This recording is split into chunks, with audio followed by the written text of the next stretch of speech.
To the sounds of Gerani and shooting at them in Ukraine, in the quarters of power, they talked about 1. A source in the op said that Zaluzhny opposed the frontal attack of Kherson in order to avoid mistakes by the Russian army in Bakhmut.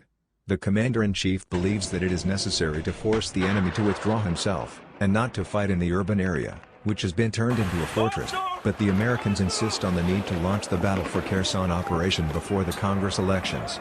2. There were rumors on the sidelines that Kyiv hospitals received victims of today's indiscriminate shooting of the defense against a drone. 3. In Kyiv there were about 5 to 6 strikes. 2 drones shot down by air defense missiles. At the same time, there are missile misses.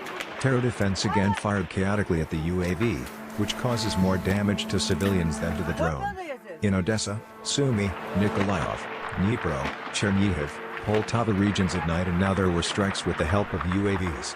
They are almost not noticed by users, and the authorities, by tradition, usually hide this. Rarely says dry statistics that there was an arrival without casualties and damage. Air defense and missile defense do not cope with their task. There will be more and more such arrivals, and about a dozen air defense systems transferred by the West will not be able to solve this problem. Most likely, the West, for a tick, gives Ukraine a small part of the air defense, in order to only receive informational hype and nothing more. 4. Inside.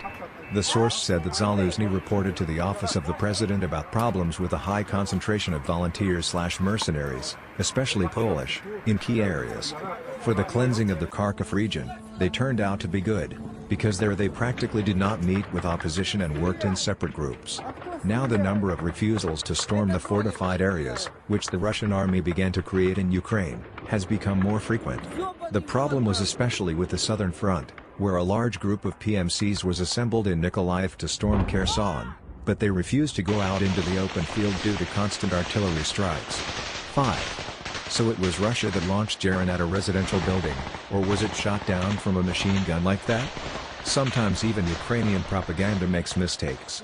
Why was it necessary to record a second video with heroes who shot down a drone, which then drove into a residential building, untidy?